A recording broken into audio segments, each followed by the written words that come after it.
doesn't matter. At the end of the day, you man up as a human up to your higher potential and become the version of yourself that's literally going to make more impact, make more money, change the world, help humanity.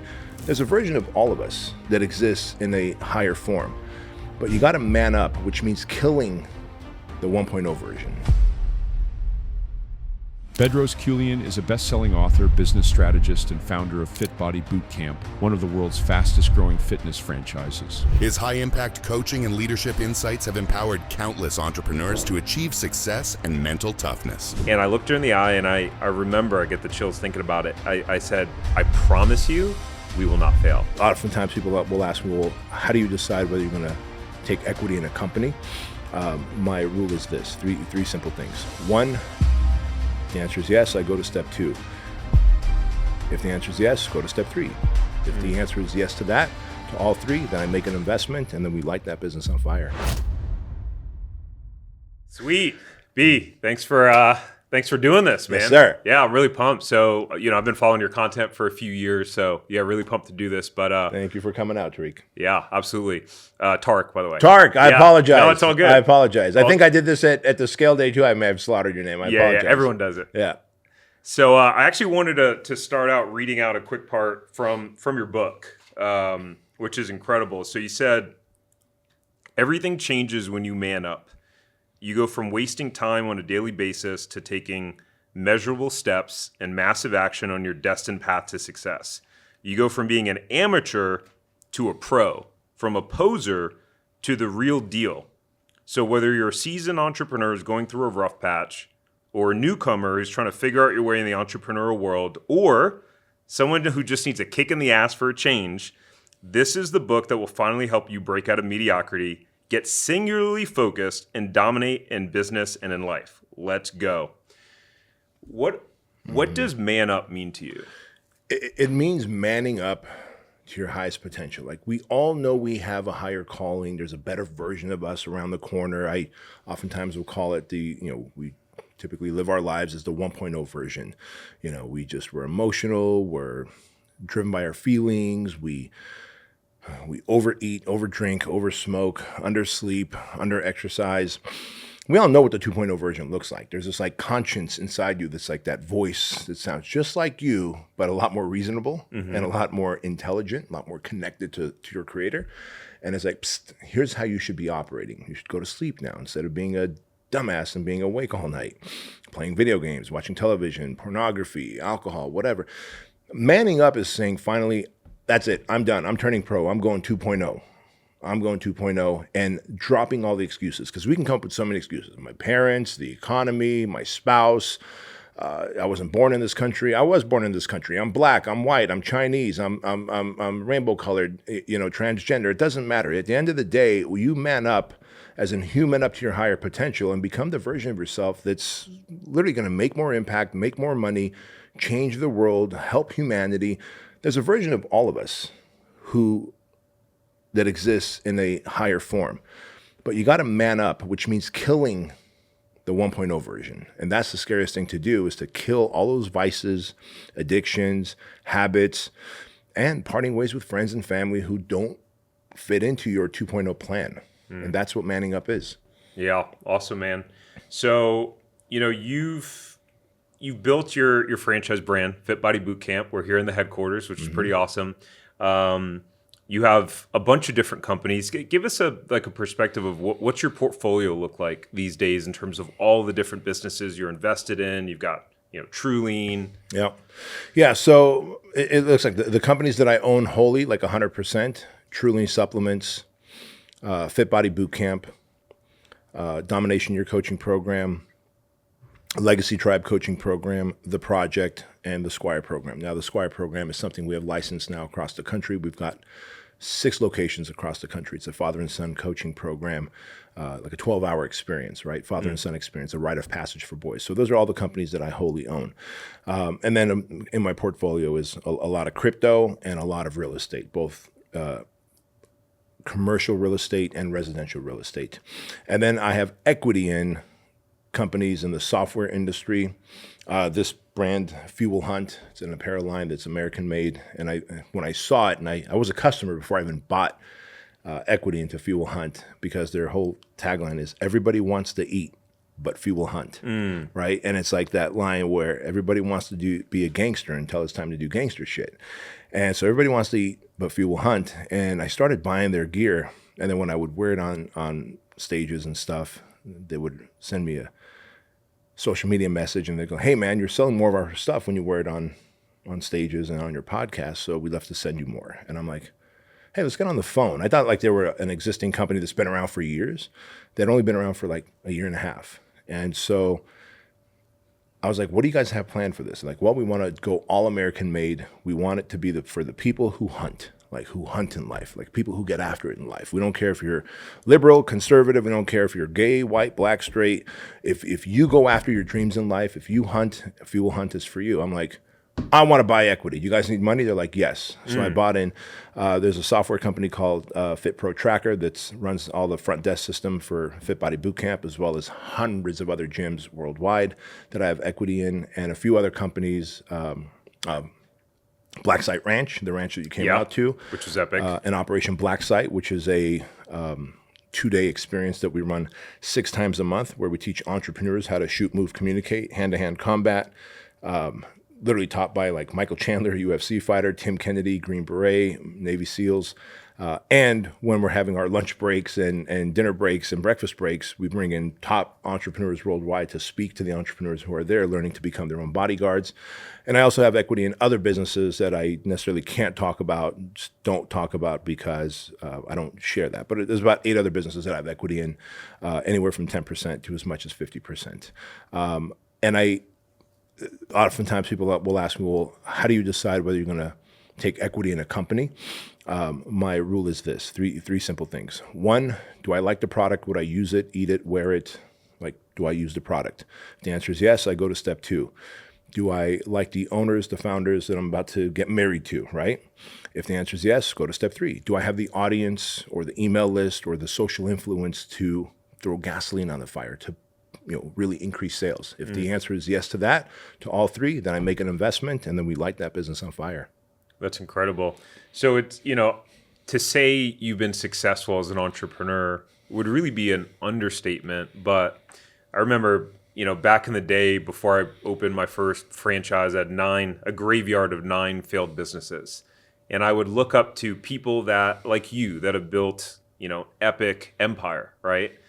And I'd think, man, I can't do it. I'm not like them. I don't have what it takes.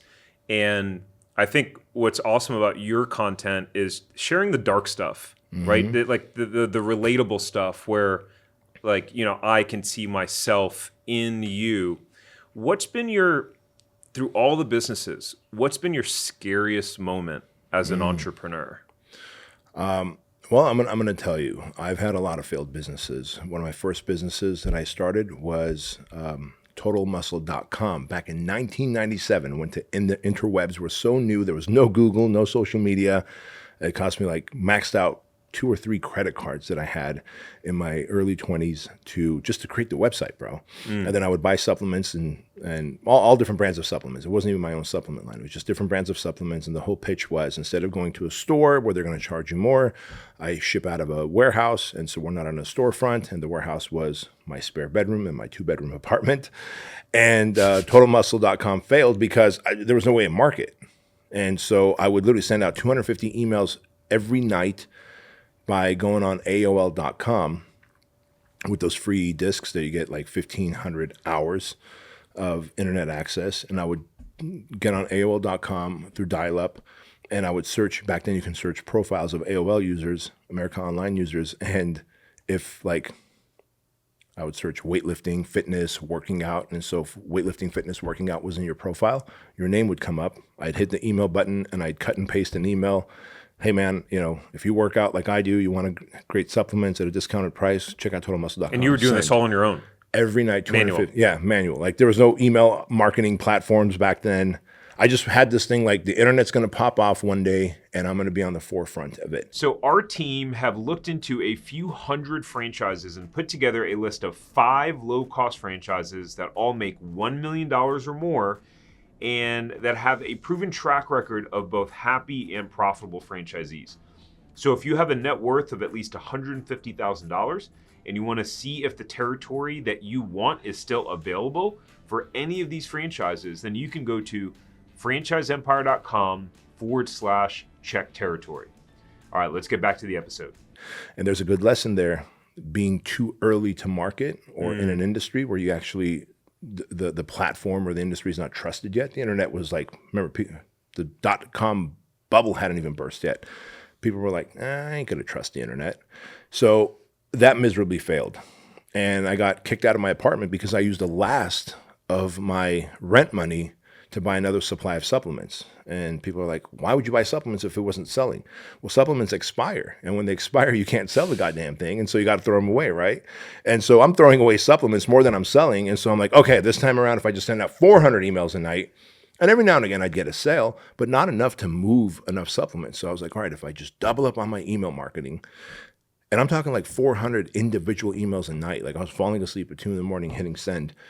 And then I'd wake up to 3 or 4 sales. And so ultimately, I couldn't sell enough. I got kicked out of my apartment, lived in my Toyota pickup for 4 months. So like that was, totalmuscle.com was a failure.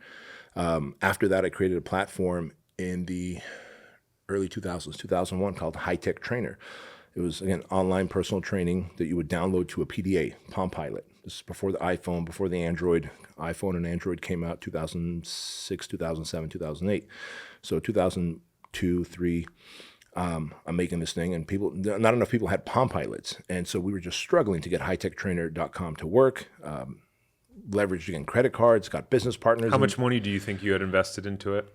Of my own money, I had invested $60,000, and then I had borrowed $128,000 from my original mentor, Jim Franco, who helped me with my first business. Yeah. My second business, a personal training gym. And Jim Franco was a shrewd businessman. On this one, he charged me 6% interest on the $128,000. And it wasn't even like, here's the loan I'm going to give you. It was like, I'm going to fund High Tech Trainer, and I get 33% of it. So I had 33% of High Tech Trainer. The software programmer that we hired, because we couldn't pay him, he had 33% of it. And then Jim Franco had 33% equity, plus would loan me money to grow the thing, grow the software and the marketing and sales. By this time, the internet was starting to get a little more lively, 2003, 2004. Well, lo and behold, didn't know that Apple was making an iPhone. And so when the iPhone came out, by the time we started gaining any kind of traction, like, okay, now we're making about $6,000 a month. 7, now we're up to 20 grand a month, which, by the way, 20 grand a month, as you know, is nothing for a business, because you might have $15,000, $16,000 of overhead expense. Yeah. Right? And you're probably pouring it back into the business, any profit you make anyways. 100%, bro. 100% of it is going back into the business. So I'm just like living off like top ramen and canned tuna. And I'm like, but this thing's going to pop off. Fucking iPhone creates, or Apple creates the iPhone. And I'm like, well, there goes that. And we just couldn't pivot in time. And so I had to pay Jim Franco off. The first time I ever heard the term "come to Jesus" meeting. You ever heard that term? Yes. Yeah. Well, I had never heard it in my late 20s. And one day Jim Franco calls me on my Nextel flip phone, and he's like, hey, Bubba. He'd call me Bubba. Hey, Bubba, why don't you come stop by my office after work? So I was working as a personal trainer and trying to get High Tech Trainer off the ground. And this was before FitBody. Mm-hmm. Okay. Oh yeah, this is like 2004, 2005. So he was one of your clients, right? He was a personal training client that believed in me. And so I go there, and he goes, we need to have a come to Jesus meeting. And I was like, well, I know he's a Christian. He must think that I don't believe in a higher power. Like, okay. Like, I was naive to what a come to Jesus meeting was. And it was like, I'm done investing money in High Tech Trainer. As of today, you got to start paying me back. And I was like, and so that was another failed business. We shut the business down because we were losing more money than we were making every month. So I figured if we shut it down, at least I won't go deeper in debt.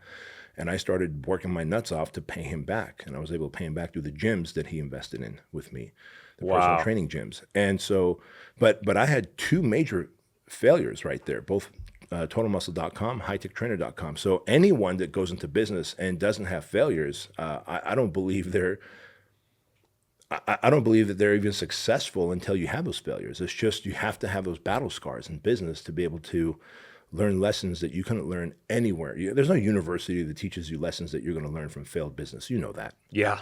Yeah, no, not at all. And I mean, I look back at those 9 failures, and I mean, there was a point where, I mean, the thoughts that were going on in my head is, maybe I'm just not cut out for Right. entrepreneurship. Maybe I'm just not good enough. Maybe I should just switch careers. And yeah, I mean, our first franchise was the turning point for me, and I twisted my wife's arm to convince her, not really convince her, to twist her arm to take 300 grand out of our house at the time.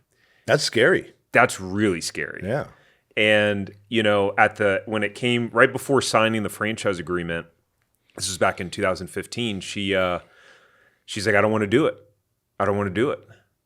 And I threw a fit in what I know, in the way that I knew back then. But we wind up sitting down and having that kind of come to Jesus moment. And she goes, look, you haven't followed through on any of the businesses that you've done. What happens when you don't want to do this anymore? What happens when we've sunk all this money into this business and you don't like it anymore, or you don't enjoy it?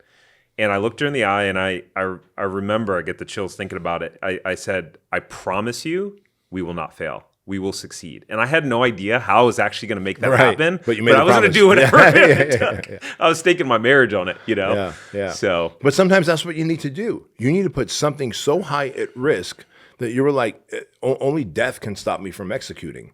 And that is the truth. And when I look back, could I have made TotalMuscle.com and High Tech Trainer work? Probably. I could have managed Jim Franco's money better. Sometimes when it's not our money, it's borrowed money, we don't manage it as hard. Sometimes when you're like, what do we do as entrepreneurs, especially brand new entrepreneurs? We overestimate how much we're going to achieve in the first year, and we underestimate how much we're going to achieve in the next 5 years, right? We overestimate how easy it's going to be. We underestimate how difficult and how just adversarial this process is going to be. And if I can go back and coach my old self, I would have made TotalMuscle.com and High Tech Trainer successful, knowing what I know now. But so a lot of it is it's not the business itself. It's the businessman who just doesn't know, didn't realize that I'm going into battle. I'm taking a knife fight into a battle. I need a fucking tank. And so when you take a knife fight to a knife to a gunfight, you're likely going to die. And that's probably what happened to both of us starting out. And some of it was just like, oh, this is getting hard, I quit. Yep. Because we had something to fall back on. But when you stake your marriage, and in your case, and your house, basically, on the line, you're like, okay, this is a whole new level of risk that I'm assuming I will have to die for me to not be successful. And so obviously you're still here, and so your business took off. Yeah, it worked out. So how did you go from those failures, to then, I know that Jim Franco partnered with you to get your first or second location, up and running. Were you scared? Like, were you feeling like you had PTSD from the past failures when you went into that venture? What was going on in your head then? Yeah. Yes, I was scared, but I was also confident that I know personal training, and I know that I can make a big, like I made a big box gym work because I was a head personal trainer at one point at LA Fitness in La Habra. So I can make a brick and mortar work. And all I had at that time with Jim Franco, he invested in my first location. It was like a 2,500 square foot personal training studio. So I'm like, all right, this is not online. This is not the internet. This is not like the Wild West. Many brick and mortars exist, freaking hair salons, dress shops, whatever, right? Chiropractors. And so there is a proven model out there that exists for brick and mortars. But back in 1997, all the way to early 2002, 2003, I was like on the forefront of the internet, which was like the Wild West. It's like, Elon Musk is trying to go to Mars. Well, when the first human gets on Mars, and it's like, okay, this is very different. What do we do? When the 20th human gets on Mars, they'll be better equipped based on the information that was passed along. So yes, I was scared. I had PTSD, but I also knew that I need to take a bazooka into this gunfight. And so I went in there with a different mindset. I went in there with like, everything's going to be hard, everything's going to be difficult, everything's going to cost more, and everything's going to take longer than I anticipate. So I went in there with this mindset instead of my plan's going to work out exactly as I anticipated, which never does. Yeah.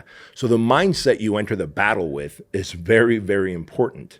I went in there overestimating everything before, like it's going to be super easy. This time I was like, nothing's going to be working in my favor, so I have to go there and just like fight tooth and nail. And so when things would work out, like Jim Franco was able to refer 5 or 6 personal training clients. I was like, okay, that's just gravy. Like, that's just gravy. Instead of putting out 10 lead boxes out at local restaurants and stuff to get leads, like, do you want to lose weight? Do you want to build muscle? Enter to get a free personal training session. They put their name in the lead box. These days, everyone uses the internet. But again, think about this, early 2000s. When I had my first personal training gym, I was like, I'm not going to put 10 or 20 lead boxes out. I put 200 lead boxes out. Like, dude, Wow. you couldn't walk into a restaurant in San Marcos, California, like a fast food restaurant, a health food store, without seeing Premier Results lead box. And so I was just going in there, replacing the lead forms, and then just calling everybody and hounding them. I was like, if they don't pick up, I'm going to just keep calling and calling and calling and calling until they either change their number or tell me to F off or buy personal training from me. Because I was now in like bazooka mode. And how many hours a day were you working around that time? 16, 17, 18 hours a day. If I wasn't sleeping, I was working.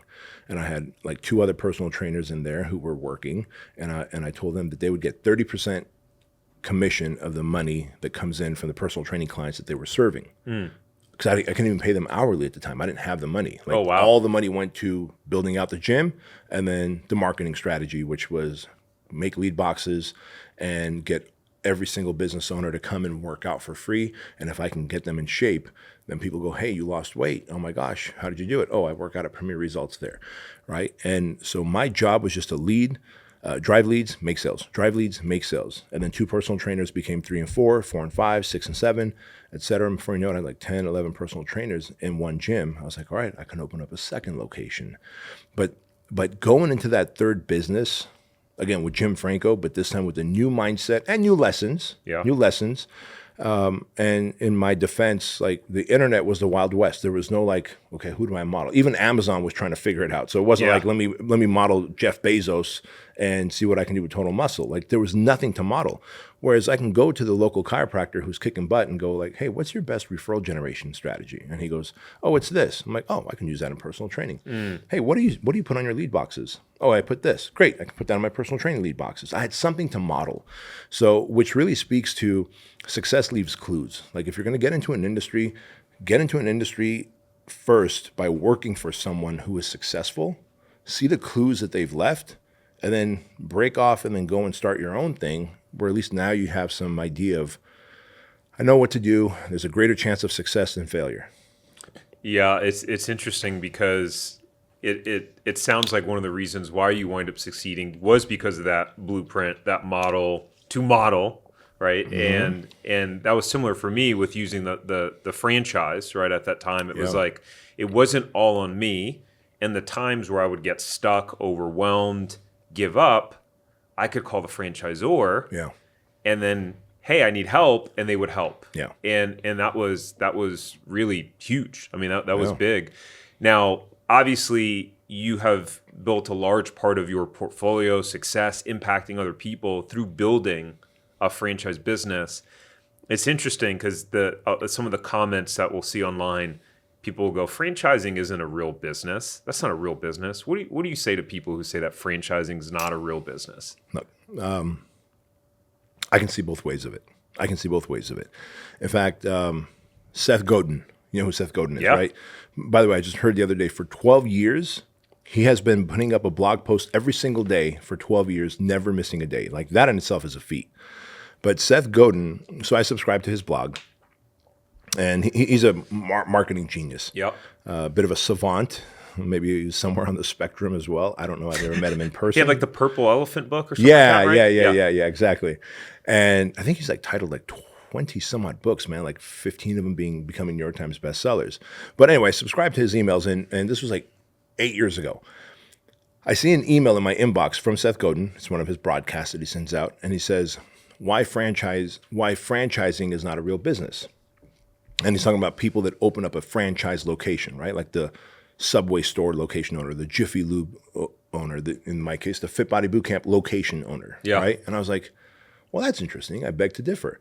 And he's like, well, here's why. Like, he says, if you were a real entrepreneur, you would go and figure it out yourself. Whereas a franchise model, someone's already figured it out for you and is giving you the playbook, the blueprint to paint by numbers. I'm like, okay, yeah, we do that. Fit Body Bootcamp does that for our franchisees. True.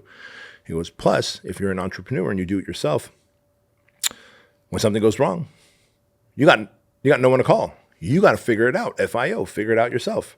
Just like you said earlier, you can call the franchisor. My Fit Body Bootcamp franchise owners can call us, can call me, or not me, or me here at corporate office, and we're going to help them get through whatever the problem, employee problem, marketing problem, sales problem, product service fulfillment problem. And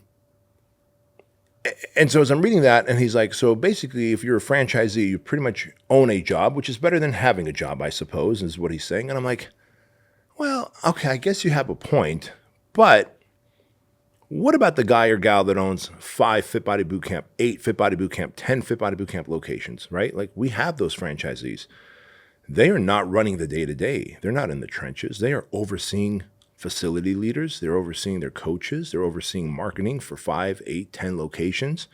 So I do believe the answer is a yes and a no. It's, if you might own one location, it's owner operated. Hey, guess what? You're probably going to make better money than if you did working a 9 to 5 somewhere where someone else controls your economy.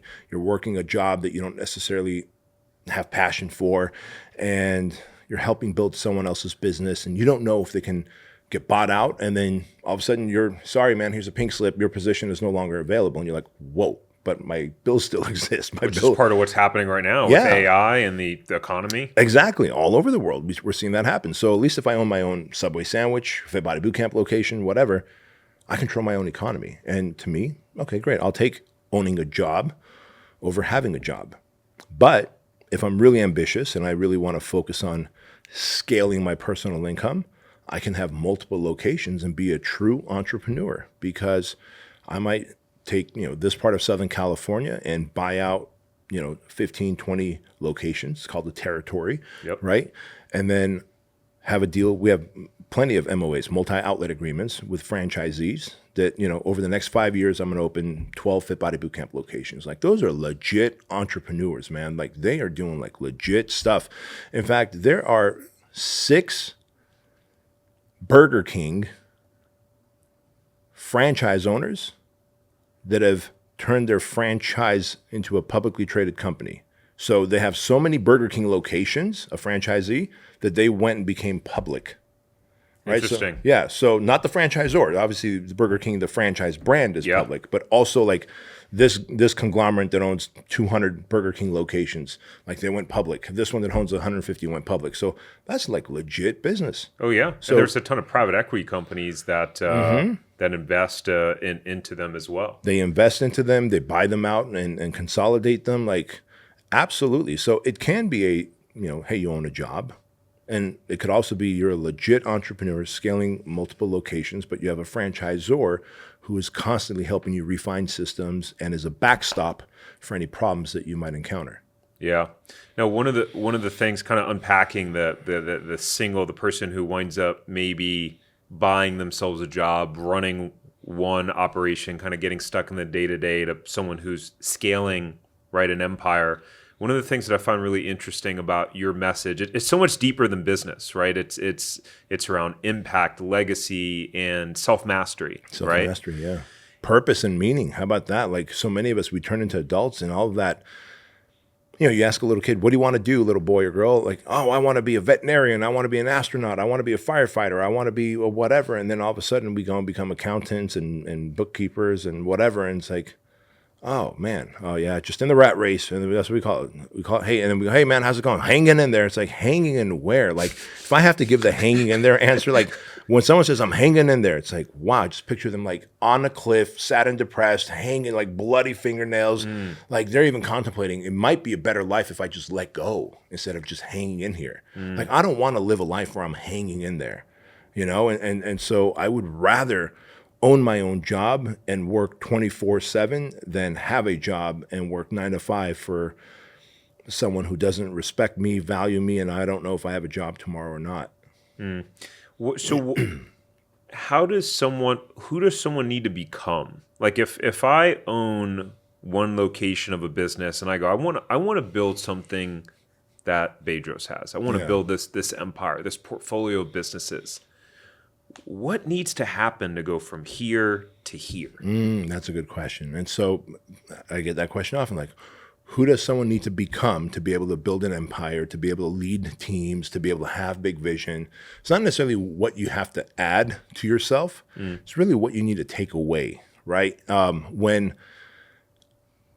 Michelangelo was creating the statue of David, and they said, man, you created this entire statue from one giant slab of marble. Like, how did you do it? He goes, simple. I just removed everything that wasn't David.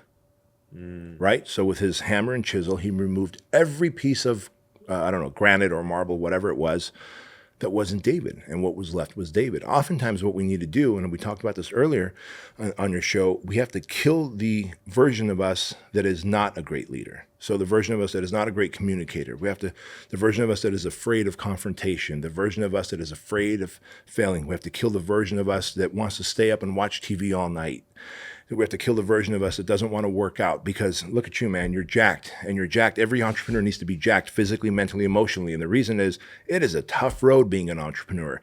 In 2020, how about this? In January of 2020, did you ever think 2.5 months later there'd be a pandemic that would shut down the world and affect your business in such a negative way? Oh, no. You didn't think of that. I didn't think of that, right? And so all of a sudden, if I'm not mentally, physically, emotionally jacked, like I haven't done hard stuff, I'm going to crumble under that kind of pressure. Hey, so if you want to figure out if you should buy a franchise and learn the fastest and easiest way to figuring out the best franchise to buy and everything you need to know about the process, then you'll want to go get access to our Franchise Buyers Academy. In our Franchise Buyers Academy, you'll get a behind-the-scenes look into specific franchises and exactly how much money they are making.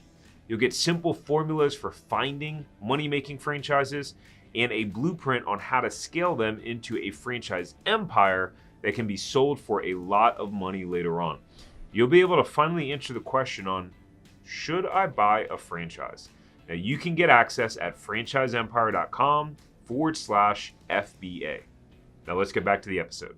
You know?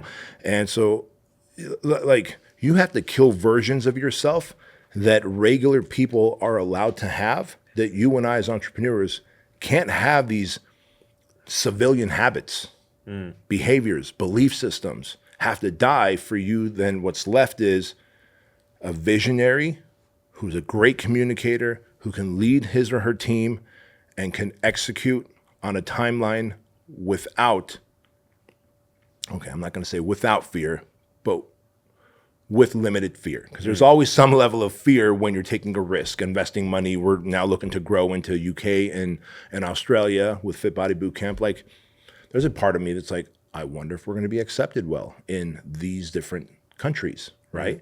But I'm going to take that calculated risk. There's a version of me that I had to kill to become the guy who can lead his team into growing worldwide. And so that part is important. And then so what's left is a great leader who can communicate, who can build a team, who can cast a vision, and who can execute on time. In your book, you said by and this was when you were like in the heart of growing Fit Body. Not that you're not in that now, but you said the reality had set in. I knew in my bones that I wasn't a good leader. For years, I blamed everyone and everything when things went wrong. But now I realize that I was the one fucking it up all along.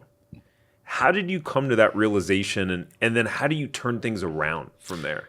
Oh, man, that's a really good question. I came to the realization that I wasn't a great leader because at some point, there's a self-inventory that happens. Like when you have your back against the wall, you're like, all right, I'm maxed out on my credit card debt. We refinanced our house, right? Twice, exactly. So this was the second time we refinanced the house. I'm sitting in my car listening to Howard Stern and feeling sorry for myself. And I should have been working out. Instead, I would go to the gym, park in the gym parking lot. And I even talk about it in the book. I'd either take a nap in the car and I'd crack the window. So I like in California, right? It's hot, so I can get some air. Or I would listen to Howard Stern.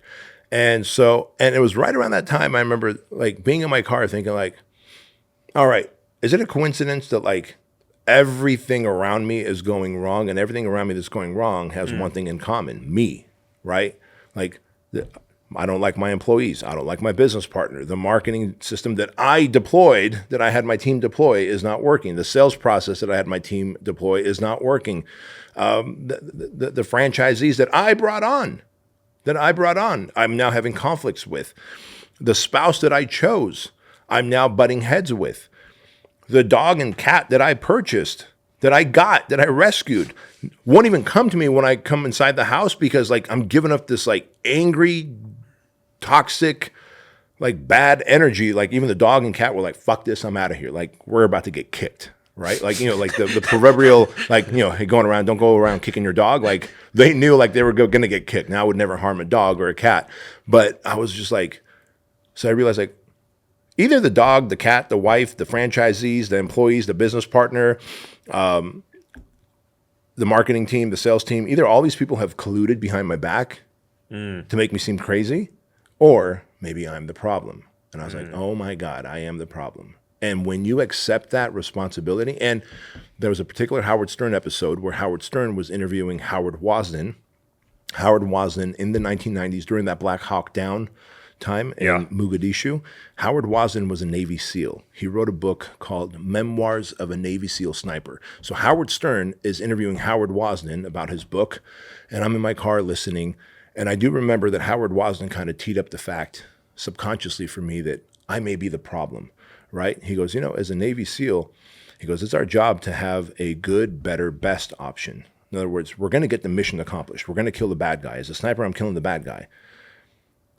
Best case scenario, we get to the target on time. I climb on top of the tallest building. I spot the target immediately, and I pull a bullet right in his head. Best case scenario. He goes, better scenario, the next version down, takes us a little while to get to the target. I'm not on the tallest building. I'm on a helicopter that's moving. I'm trying to take a shot. It's the third shot that kills him. The good scenario, which is the worst case scenario, my rifle jams. I'm on the helicopter. The helicopter drops me off. I go and stab the guy to death. Either way, bad guy is dying, right? And I'm like, wow.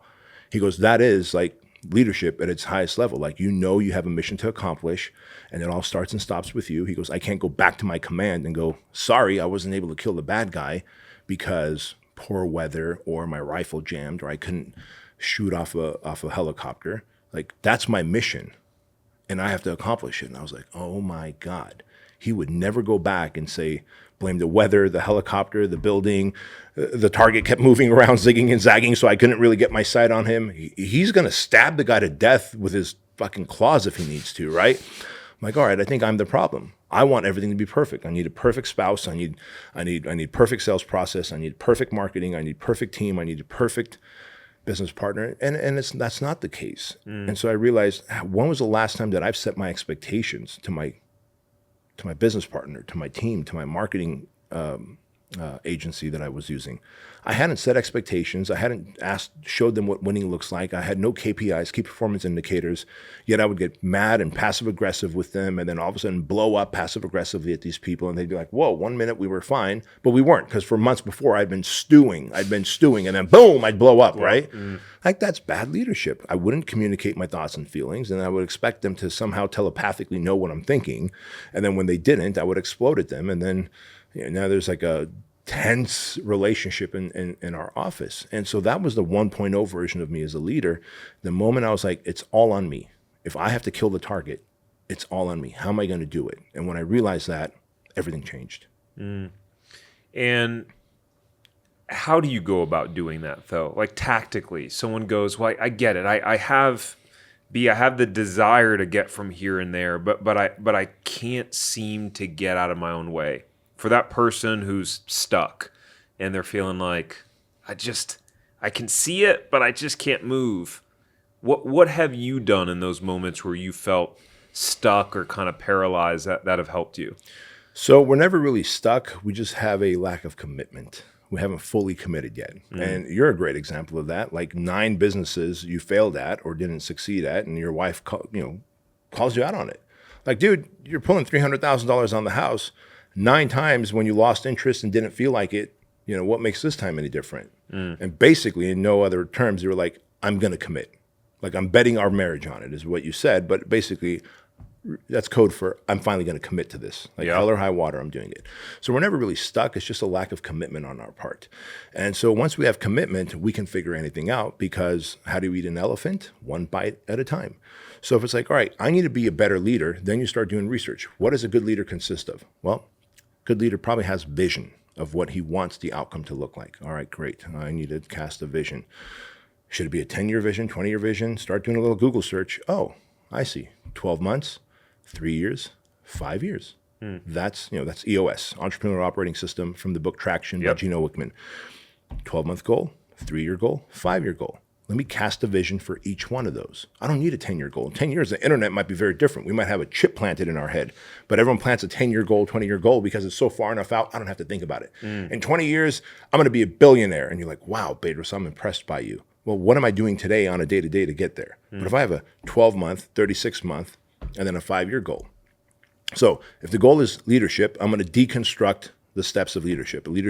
A good leader must have vision, okay? The vision must be what I want, when I want it by, and why I want it. So write that down. 12 months, 3 years, 5 years. Okay, now communicate that to your team. Okay, you did. Have they bought in? Most of them did, some of them didn't. Fire the ones that didn't, replace them with people that did. Okay, now you have a team that's bought in. That's another great leadership. All right, do you know how to manage people and not just lead people? Leading people is casting a vision, telling them what you want. Managing them is knowing that who's an introvert, who's an extrovert, who's got fears and frustrations, who's ready to run through a wall, who needs to be challenged and who needs to be kind of nurtured towards doing things, right? Managing people is very different than leading, right? Leading is 30,000 foot level. Managing is in the weeds, right? So a good leader also needs to manage. Okay, how do I manage different personalities? I found that I was able to manage people who had my personality, type A, tightly wound, high speed, but people who were a little more lackadaisical, people who needed a little more understanding before they can execute, I would get frustrated with them. And so I was like, okay, I need to learn to manage different personality types. Okay, that's another trait. So now you want to be a good leader, there's traits and skills you got to develop. And how did you learn to manage different personalities? Because I get the sense, like when I feel like I can relate to you in many ways, because I people say I come across as intense or kind of hard-assed, and so there's a certain kind of personality style that we naturally don't do well with, or just we mean well, but maybe come off the wrong way. Yeah. So how did you navigate that? Great question. So, and I'm glad, because you're like, if someone's stuck, how do they go from here to here? So I was like, all right, so I have to learn, because I realized in my office, we have literally 2 different genders. Well, I guess today we can have 19 different genders, but in my office at the time, we had 2 different genders, right? And then of those 2 different genders, we had different age groups, different ethnicities, which come with their own like factory installed fears, frustrations, issues. And then who knows what kind of upbringing? I don't know their parents, but maybe some of the parents were like, you're going to be a failure your whole life. And others like, well, hey, you're going to be a savage your whole life. And so the savage I can relate with. The failure, the one who's like afraid of failure, but really wants to win, is there because they're attracted to my personality, but I'm frustrated with them because they're always have a little bit of trepidation. They're always not quite sure. So I was like, how do you manage different personality types? Turns out you ask Google anything and it'll give you an answer, right? I swear to God, this is how I literally found, like, how do you manage people, right? Because I was like studying leadership. And how much does Google charge you for this? Free. It's absolutely wow. free. Yeah. And so one of the searches that I found, the results that I found, was this thing called Taking Flight. And Taking Flight basically takes the DISC assessment and breaks it down into birds, 4 different birds: the eagle, the owl, the dove, and the parrot. Surprise, surprise. When I took the test, I'm a high eagle. Usually the doves are the people like, is Shelby in here? Shelby, are you a dove? No. Oh, yes. You came back as a dove? And a parrot, yeah. Dove and a parrot, right? Like, but you're probably a high dove? Yeah. There you go. Like I can see people and like you're high eagle and probably low parrot, like when you take the test. And it's personality traits. And it tells you like, all right, have your people take this test. They're going to come back as a eagle, a dove, a parrot, or an owl. All of your accountants, your bookkeepers, they're owls, right? Okay. Here's a crazy thing. When my team took the test and the people that came back as owls in my company, across all my companies, I'm like, oh my God, I hate all of my owls. Like I literally have a hate on for all my like bookkeepers, accountants, CPAs, right? And then you know what it tells you? It says the owls are the people who are cautionary. They're probably accountants, CPAs, and bookkeepers. They want to keep you out of jail because you and I just want to like blow money in marketing and grow companies and we're like taxes, fuck the government, right? Whatever. Like not necessarily that extreme, but it literally said The owls are the ones in your company who are pumping the brakes. And therefore, to the eagle, the owl looks like an obstacle. Like, why do you keep pumping the brakes? They're like, whoa, whoa, whoa, we're taking way too much money. We're growing so fast. Are you sure we have the infrastructure? And they're questioning you. And you're like, as the eagle, I don't like this, right? And it goes, here's how you work with the owl. If you can deal with, make them feel understood why you're making the decision. To an owl or a dove, like the dove's like, hey, I want to make sure the temperature's right for you. I want to make sure you guys have your bottles of water. I want to make sure that like the setting's perfect, right? And the parrot's like usually your sales guy. Hey, buddy, how's it going? We're doing good. All right, we're doing great. Fantastic. So I got this laptop to sell you and these 2 microphones. You're going to buy them, right? And if you buy that, you get a free book. But once you realize how to deal and communicate and make each feel understood and kind of suppress their fears and frustrations, because the owl's like, wait a minute, you said 1 minute we're going to grow in US and Canada, next minute we're going to Australia. Oh my God, I got to learn Australian tax codes. Oh my God, I got to make sure that I don't mess up your taxes in Australia. That's what they're thinking. So they're like, wait, can you not go into Australia yet? And you're like, why are you trying to stop my growth? Is how the eagle sees it. Oh, yeah. Instead, it's, what did you see that I haven't seen yet? Mrs. Owl. And she's like, well, the tax codes in Australia, I have no fucking clue about. And I need to understand. You're like, oh my God, I should have told you that I hired an Australian CPA because as an eagle, we do shit and we never communicate it downstream. Yeah. Right? Because we've already made the decisions and the doves come from behind us and like fix and organize and correct. But the owls are like, oh my God, oh my God, oh my God, stressing out. So once you look, like, I swear, man, taking flight is the best thing that any leader can do. Taking flight and then EOS. And so how did I find EOS, the book Traction? Again, how do I solve problems in my companies that are hard for me to even discover? And then like all these books came up. One of them was Traction by Gino Wickman. I read the book. He talks about EOS, Entrepreneurial Operating System. And then it says, hey, we have implementers. We hired an implementer named Brian Underhill. Now Brian Underhill is the implementer for all of my brands and all of the companies I take equity in. We literally apply EOS. And then we go, hey, everyone's going to do the taking flight. So we know your personality types. So we know how to lead you and communicate with you and manage you. And all of this is available with a Google search. How do I become a better salesperson? And then deconstruct the model, learn the traits, the skills, the verbiage, and then do it. Like, we're so pliable. But sometimes we're like, I need to be a better leader. I'm not. Okay. You think it's just going to get installed by you? Like it's going to get downloaded? Do a Google search, break down the elements, and then eat one chunk at a time until you understand how to talk to the owls and the doves and the parrots.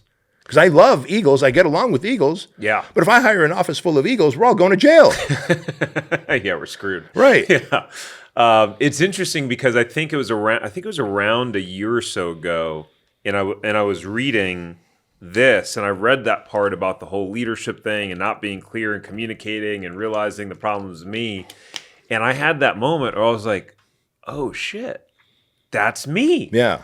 That's me. And I think at that time you were talking about EOS, and then we went and we took it and installed it into the business. So what is EOS, and what role has that played for you in building your companies? Yeah, good question. I talk about EOS in the book Traction so much, I feel like Gino Wickman should give me an equity in the company. For the record, your audience should know that I do not make any money from the Traction book or EOS. Roger that. But I believe in it so much because it's transformed my companies. So EOS is this, entrepreneurial operating system, and it takes the organization chart that a company has, like, okay, you're the CEO and below you is the VP, the CEO's in charge of the VP, and the VP is in charge of these people. That's the org chart that we're used to. Throws the organizational chart out the window, and it says we're gonna have an accountability chart. The accountability chart, we no longer have titles. Now there's a visionary, there's the integrator underneath the visionary, and then there's everybody else who is gonna do a job. We all have rocks, quarterly rocks, as in, so there's individual rocks and there's company rocks, according to EOS. Individual rocks is, the salesperson has to close 6 locations a month, right? That's an individual rock. A company rock is we have to generate 35 applications, franchise applications a day. That's a company rock. And every Tuesday when we meet at a L10 meeting, level 10 meeting, which is right out of EOS, we go, all right, where are you on your personal rocks? Are you on track or off track? If you're on track, thumbs up. Awesome, great. You're on pace for your goal for that month. So we go over the individual rocks, and then we go over the company rocks. Anything that's off track, we move to IDS. Again, another terminology from EOS. IDS is identify, discuss, and solve. So at the end of the 90-minute meeting, we go, all right, what do we have in IDS? Well, as a salesperson, I was off track with my rocks. I'm probably 4 locations behind. Can we IDS this? Yeah, sure. What's the problem? We're getting enough applications in, but they're all Spanish speaking and fucking Portuguese speaking, and they're not English speaking. And I don't know what to do with Spanish speaking, Portuguese speaking people because I don't speak the fucking language. And so I'm behind, right? Like literally this has happened before. And so we were like, oh my God, why are we getting, so reach out to our marketing agency. Hey, we're getting 34 applications a day like we need, but a lot of them are Spanish speaking. They're like, oh, they are? Well, in the last month, I've really gotten the cost of lead down to like from $70 to like $9. I'm like, oh my God, dude, we will pay $80, $90, $100 a lead if they're Spanish speak or English speaking and here in the States. You're marketing Fit Body Bootcamp to a demographic that can't afford a Fit Body Bootcamp franchise location in a country that we're not even in. Yes, the cost of, so as the marketer's like, I got you a lower cost of lead. That's what you want, right? Well, I want a lower cost of lead who's also qualified to buy the goddamn franchise, right? And so IDS helps us solve the sales guy's problem. And so what EOS is, it's the accountability. Who is accountable? Who are the set of eyes that I need to look into when a problem is happening? Instead of an org chart, there's a accountability chart. And it helps you smoke out issues in your business that you'd never be able to smoke out if you just had an organizational chart. And in fact, when I was the visionary of Fit Body Bootcamp, one day we're having a L10 meeting, a level 10 meeting, and my integrator, Bryce, who at the time was my VP, he's like, hey, B, now that it's IDS, identify, discuss, and solve, we want to identify, discuss, and solve an issue in Fit Body Bootcamp. I'm like, oh, okay, cool. What's the issue? They go, the issue is with our visionary. Me? Yeah. And there's another thing in EOS called GWC, the get it, want it, and have the capacity filter, right? It's a filter you use. Yep. God, I love this. They go, well, you're the visionary, and you're also the founder and president and CEO of the company.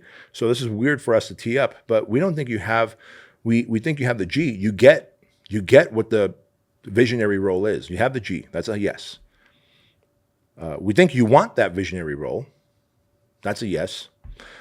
But at the C, the capacity, we don't think you have the time capacity anymore because you're always behind on your to-do list. And no one wants to tell the CEO and the founder of the company, like, hey, man, it's because of you that we're at a bit of a standstill. So we are lobbying to move you out of the visionary seat and put you in the owner's box. That's another EOS terminology. So now you're being elevated up. You're just kind of looking down at the business now. You're no longer in the day-to-day. I'm like, Bryce, I leveraged my house 10 years ago to start Fit Body Bootcamp. How dare you, right? And I was like, whoa, boy.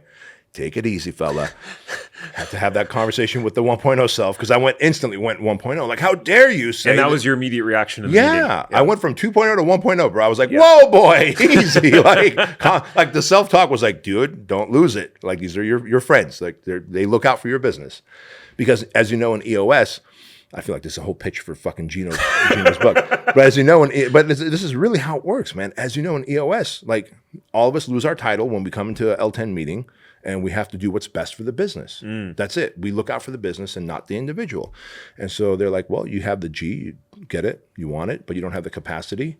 And does everybody agree? Everyone says yes. And they're like, B, do you agree? I'm like, well, objectively, yes, you're right. I always feel like I'm behind the 8 ball. I feel like I'm letting you guys down. I feel like I have to pick Chloe's volleyball game or I'm working during Chloe's volleyball game. And honestly, guys, I'm burning the candle at both ends. They go, we have a solution. I go, what's the solution? Bryce goes, I can take the visionary seat.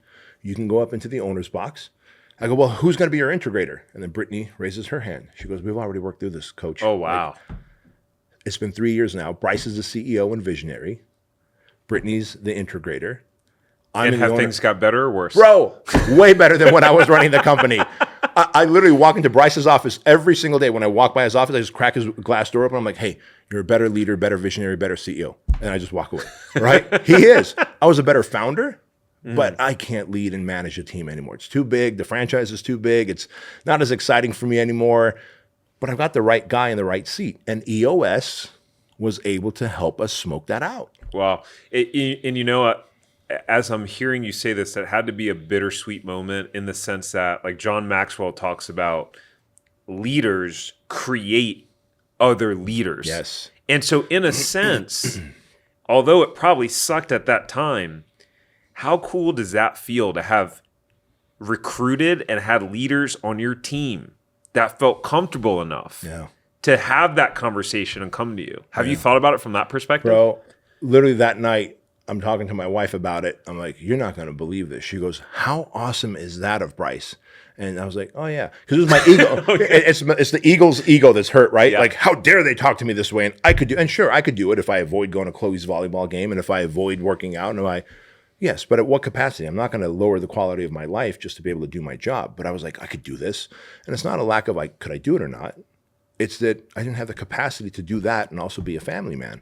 But to have a team that really believes in the system and believes in the company, believes in me so much that they were like, hey, we believe that if we do this, this will be better for the company. And then while my ego was hurt, I very quickly was shown through my wife that this is really a cool thing, that they feel they have a voice, that they love the company so much.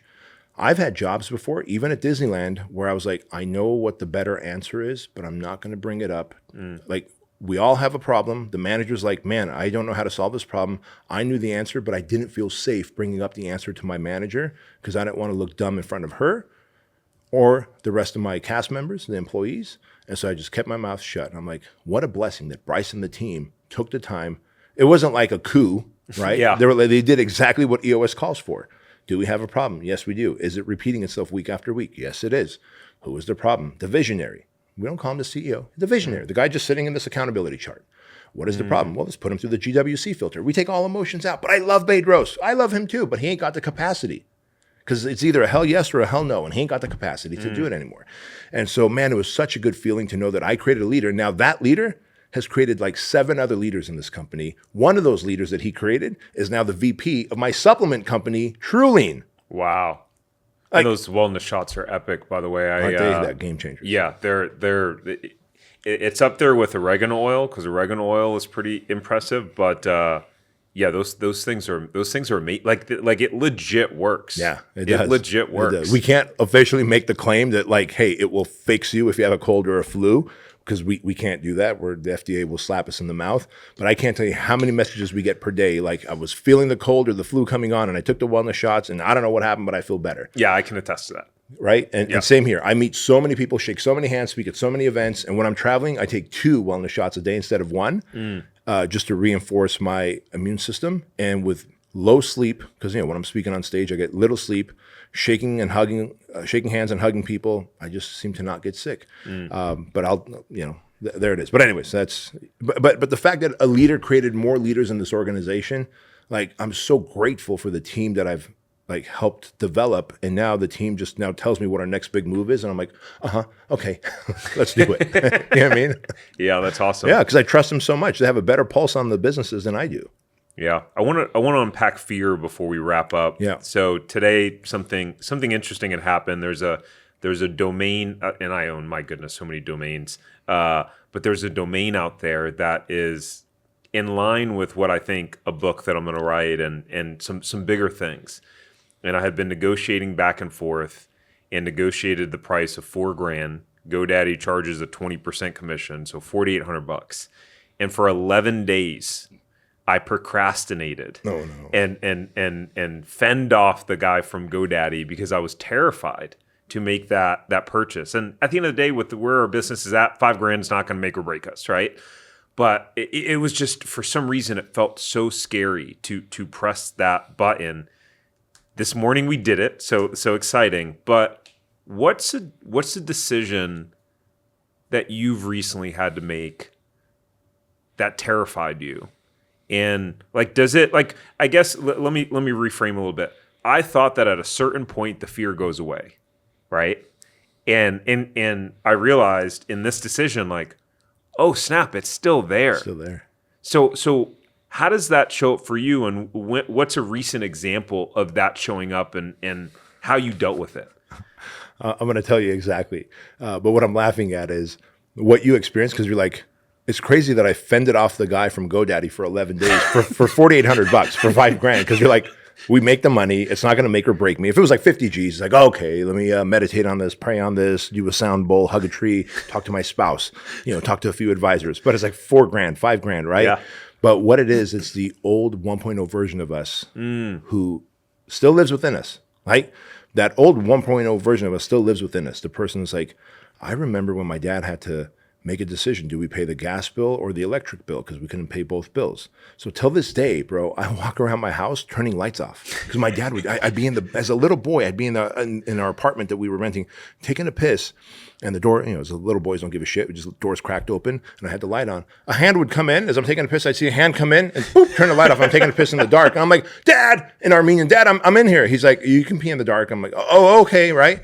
I become that guy. I'm a multi-millionaire, bro, but I'm going around turning off lights and adjusting the thermostat on the AC. And I realize this is just a 1.0 version of me. Mm-hmm. And there's a great book by Google. Look at how Google saved the day again. Because I was like, how do I overcome this? So I did a little Google search. And there's a great book by Gay Hendricks, funny name, Gay Hendricks, called The Big Leap. He literally, a guy who owns multiple private jets, yells at his wife for buying the 2-ply toilet paper. And he gives an example of that. And he's like, why are you buying the 2-ply toilet paper? And when I see how much you use, why are you using so much of the 2-ply toilet paper, right? And they're about to have a divorce. A multi-millionaire is about to have a divorce. He owns 2 private jets, multiple companies, millions of dollars, yells at his wife, like, why are you not buying the 1-ply toilet paper? And damn it, woman, why don't you just use 4 squares? Why are you using 40, right? Because then we need to buy more detergent. Exactly. You're going to lose the money one way or another, right? And Gay Hendricks basically uncovers the fact that really, you guys were poor when you were a kid. Toilet paper was one of the things that mom and dad tried to ration and taught you how to ration. They always bought the 1-ply. They told you to use 4 squares. And so anything beyond that triggers the 1.0 version of you still. You haven't fully healed. You just put a new version on top. And the example he gives in his book, if you remember Microsoft, the first version of the Microsoft operating system, and if you had a virus on your computer, it wouldn't ever get rid of the virus. What would it do? It would quarantine the virus, if you remember, right? You had McAfee virus scan, and it would never get rid of the virus on your hard drive. It would say the virus exists, it's quarantined on this part of your hard drive.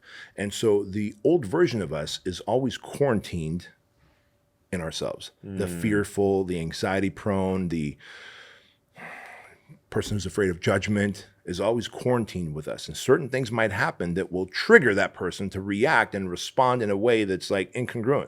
Dude, you own 2 private jets. You're a multimillionaire. Fucking, if she uses 1 toilet roll each time, it should be fine, right?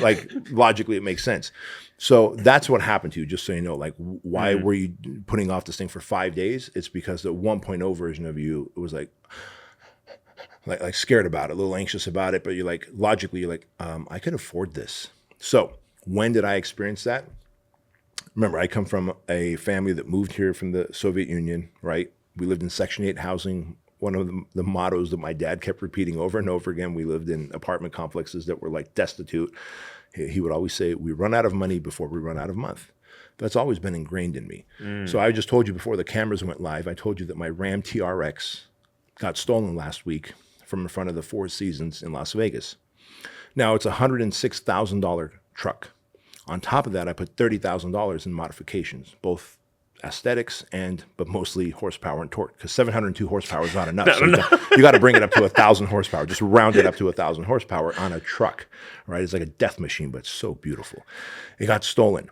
So right now, of course, between the insurance company and Four Seasons, they're trying to figure out who's going to pay what, because the insurance company's like, we're not going to pay for modifications. We'll give you $1,000 towards modifications. So my attorney's going to Four Seasons with a demand letter and saying, hey, look, they're going to get him a new truck, but you owe him the modifications, $30,000. Four Seasons is like, look, this guy's a guest of ours all over the country, all over the world. I was just in Australia and I stayed at the Four Seasons. So they're like, we'll make it good, we'll make it right, but it's going to take time. 90% of my brain is like, I'm going to wait until these motherfuckers give me my money, then I'll go buy the 2024 truck. I literally have an American Express black card, bro. I can throw the black card to any Ram dealer and get the truck. In fact, I told you, I finally made it. So your version of 11 days, mine's been about 7 days now. I should have bought the truck the next day and just started modifying it. Instead, I look at a Ram TRX on the street just driving by and my heart just hurts and tears come to my eyes and I'll point one out to my son. Son, there goes a Ram TRX. He's like, oh, Dad, you going to buy one? I'm like, no, I'm waiting for them to give me the check because the old version of me was always broke. Bro, I just need to go throw the black card out to my homie now who says he can find me one And tomorrow I should have one like on a flatbed heading over to me. But instead, for a whole week and a half now, I've been hand wringing because I'm like, not until they pay me, I'm not going to buy it. So there's my version of that. You asked me like when the 1.0 version of us always lives within, it's quarantined. We just override it with the 2.0 version. But from time to time, things will happen that triggers it. You just have to have enough self-awareness to go, this isn't me, the 2.0 version, making this decision. This is the 1.0 version trying to sabotage me. I better buy this domain before someone else picks it up. In my case, I better get that 2024 fully loaded TRX because there ain't no 2025s, bro. Like that's it. They made it for 4 years and that's it. Oh, and that's it. Yeah, the 2025s go down to a V6 that's turbocharged, which is effectively lame. Like who wants to have a V6 truck? Yeah. No offense to anyone that's got a V6 truck. Ed's shaking his hand. I've had V6 trucks. It's just I don't want a V6 TRX. Oh, I love fast. I Yeah. have a Range Rover SVR, and that thing has 550 horsepower. Not There you go. 700, but it's like, it's the best feeling. That's formidable, man. You get on it and it goes. Yeah. Okay. Real last question this time, because that triggered something, which is you got all these people that want to be successful, make a bunch of money, but what I heard you talk about is identity. Identity. I think it was Tony Robbins who said something around that you will never outperform the most consistent need that we have is to be consistent with our identity. Yes. Meaning if I'm a $100,000 person, I'm always, even if I get past it, I'm going to figure out a way to come back. So how do you upgrade your identity when you're in that moment of that plateau that kind of Bruce Lee talks about? Yes. Great question. So identity is a byproduct of the stories that we tell ourselves, right? Me, I was molested as a kid between the ages of 4 and 6. So the story that I told myself for 30 some odd years was, I'm unlovable. I'm not worthy of good love. And so I always had like treacherous relationships. And then as I got married, I realized looking back, I was always the one causing problems in our marriage because I wasn't comfortable in a healthy marriage. And so I was always trying to go back to treacherous relationships because I felt unlovable because I was molested as a kid. I just felt like I was unworthy. And so when you tell yourself a story, when something's happened to you and you tell yourself a story, like I'm always going to be fat, I'm always going to be broke, I never remember people's names, whatever the story is, how benign or how big it is. If someone's like, well, I'm always fat, I've always had slow metabolism, everyone in my family's fat, so that's the story. Now you've created an identity that, like, I'm a fat kid who's clumsy and I've got slow metabolism like everyone in my family. So then after identity is beliefs. And this is why we go looking for evidence in life, beliefs, to reinforce the story or the identity that we've put on ourselves. So how do you change it? You change the story, you change the identity, you change your belief system. And so when your identity is, I've always been a fat kid, I'll never be lean and muscular, and every time you try and get lean and muscular, you do something to sabotage your fitness, it's because your belief system is that I'm never going to change, there's no hope, and you always find evidence in your life to justify why this identity is the way it is. So if you change your story, and the story is, I was a fat kid, I know everything I need to know. If I eat these macros and if I work out this way and if I get my rest and sleep and I take my creatine and glutamine, that I can become a lean and jacked person, and you start buying into the identity of someone who's going to be lean and jacked, you'll start finding new belief systems out there, evidence that, you know what, I am getting leaner. Look at that. Veins are coming out. Holy shit, I got abs. Holy crap, this is interesting. I'm probably going to be the first one in my family to have abs. So story, identity, belief system. Change the story, change the identity, you'll find new belief systems. Boom. B, thanks so much, man. Thank you. Yeah. Hey, before we go, thank you so much for listening to this episode. Please subscribe here on YouTube if you haven't already. And the biggest thank you that you could ever give me is to share this episode with someone who you think will benefit. That means that we can share this message with more people and hopefully positively inspire them like we have you. So thank you. And until next time, go build your empire.